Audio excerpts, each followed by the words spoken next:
প্রধান নির্বাচন commissioner AMM Nasir Uddin বলেছেন, আওয়ামী লীগ জাতীয় নির্বাচনে অংশ নিতে পারবে কিনা তা নির্ভর করছে দলটির নিবন্ধন থাকছে কিনা তার উপরে। এছাড়া সংস্কার কমিশনের দেয়া সুপারিশ নিয়ে প্রশ্ন তুলেছেন তিনি। বলছেন, সেখানে এমন কিছু প্রস্তাব রয়েছে যাতে কমিশনের স্বাধীনতা ক্ষুণ্ণ হবে। টানা 4 মাস ধরে 18টি ক্ষেত্রে প্রায় 150 সুপারিশ নির্বাচন কমিশনের জন্য দিয়েছে সংস্কার কমিশন।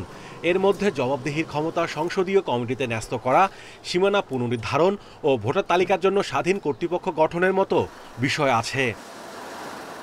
তবে এসব প্রস্তাবের সঙ্গে দ্বিমত করেছেন খোদ প্রধান নির্বাচন কমিশনার। ইসি সচিবালয়ে আরএফইডি টকে অংশ নিয়ে তিনি বলেন, সংস্কার কমিশনের এসব সুপারিশ ইসির দায়িত্ব পালনে বাধা তৈরি করবে, ক্ষুণ্ণ হবে স্বাধীনতা। অনেকগুলো সুপারিশ আছে যেগুলো ইনকর্পোরেট করলে অ্যাকসেপ্টেড হলে ইলেকশন কমিশনের স্বাধীনতা খর্ব হবে, নো ডাউট অ্যাবাউট ইট। যেমন আমাকে যদি পার্লামেন্টারি স্ট্যান্ডিং কমিটির কাছে যেতে হয়, তাহলে আমার স্বাধীনতা থাকবে কোথায়? জাতীয় নির্বাচন ডিসেম্বরে হলে প্রস্তুতি নিতে হবে অক্টোবরে। সংস্কারের জন্য বাড়তি সময় লাগলে তা কঠিন হবে বলেও মত সিইসির। এছাড়া স্থানীয় সরকার নির্বাচন আয়োজনে বছরখানেক লাগবে জানিয়ে তিনি বলেন, সেটি আগে করতে হলে প্রধান উপদেষ্টার দেওয়া সময়সীমায় জাতীয় নির্বাচন করা সম্ভব নয়।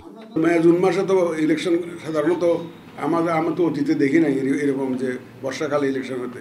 আইন কানুন বিধি বিধান এগুলা দ্রুত ফিক্স করে আমাকে কাজগুলা সমাধান করে যাতে অক্টোবরের মধ্যে, যদি মানে ডিসেম্বরে যদি ইলেকশন হতে হয়, আমি সেটাই বলছি, হতে হয় তাহলে অক্টোবরের মধ্যে যাতে আমি প্রস্তুতি নিতে পারি, সেরকম ব্যবস্থা করতে হবে। আগামী নির্বাচনে আওয়ামী লীগ অংশ নিতে পারবে কিনা এই প্রশ্নে সিইসি বলেন, তা নির্ভর করছে শেষ পর্যন্ত দলটির নিবন্ধন থাকে কিনা। তবে সে সিদ্ধান্ত কমিশনের নয়, আসতে হবে জাতীয় ঐক্যমত্যের ভিত্তিতে রাজনৈতিকভাবে। শিডিউল ডিক্লেয়ার আগ পর্যন্ত কতটা পার্টি রেজিস্টার্ড থাকে আমরা দেখতে চাই। পলিটিক্যাল ডিবেট চলছে, ওই আওয়ামী লীগ নিয়ে অনেক পলিটিক্যাল ডিবেট চলছে। এই ডিসিশনটা ইসি নেবে না, সুতরাং এটা রাজনৈতিকভাবেই হয়তো ওনারা সিদ্ধান্ত নেবে না।